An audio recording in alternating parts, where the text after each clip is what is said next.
So the next one is you might actually be seeing them react to other stressors. You just didn't notice before because they weren't as close to you. This one is really, really common. And I would say these calls are interesting when I have calls with you guys where this is the issue, because it's kind of unfortunate. You can't really do anything, but there are things you can do to kind of wait out the time or communicate, but it's not you. That's the part that a lot of people miss about this one. If an avoidant, let's say we have a dismissive avoidant male, okay? He is working and maybe he has a really stressful meeting on Friday. And let's say today is Monday, okay? And this meeting that he has is eating up his emotions, eating up his time. So he's incredibly distracted. Avoidance can be sometimes very one-track minded when it comes to certain things, when it comes to work, when it comes to stress. A lot of times it really affects them. And so what you might see is they're trying to get rid of that stress because it's a feeling and they don't like that feeling. And so they might lean into hobbies more, they might distract themselves more, and they might avoid you to some extent because you also add more feelings on their plate because they care about you, which is just going to make things more overwhelming. So what happens often with this one is once that stressor goes away, they're fine again. Now, another thing that can happen, okay, and I've seen cases like this a lot, and if you want to book a call with me, it's pinned in the comments. Sometimes, especially with male avoidance, they might have a little more temper during this time. And so that, if that's happening, I would recommend a little bit of a different approach than the approach that we're going to talk about later. And I'm just going to briefly say what to do. Set a boundary quickly and say, don't raise your voice at me. I understand you're stressed, but please be mindful of that. I'll give you space if you need it, but please, make sure that we always talk to each other respectfully. Say it right away. With the temper one, don't let that fester because it's not healthy for you to be in a situation like that. And I would not, I don't recommend anyone staying in a situation. I'm not saying break up, but I'm saying I don't recommend you not setting a boundary when someone shows you anger. Okay, so please keep that in mind. The next one is that sometimes maybe you're asking for more than they're ready for. And so they pull away to process that. They might be okay with it. They might come back and say, yeah, I'm okay with doing that, but they need to process it. And usually their process to process emotions is they pull away. Okay, so the next one and the last one, and then we're going to talk about what to do, is sometimes they revert to their default state and it has nothing to do with you.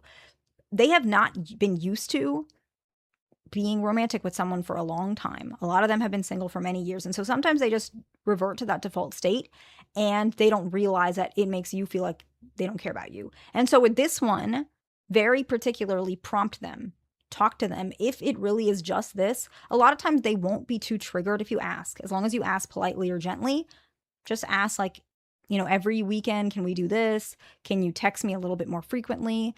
If you don't, I'm not going to get mad. What's the compromise? How can we meet in the middle? But this one is not too difficult. And I would say that for this one, I would recommend you bringing up more sooner than with the other ones. So what do you do? Again, the timelines for all of this is different because as you can see, the reasons why an avoidant pulls away when after giving you some sort of hope is different.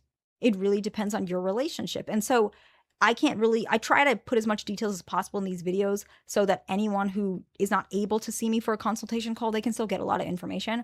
But again, I can't get every single point, but those are some common ones I see when I see you guys. And so what do you do?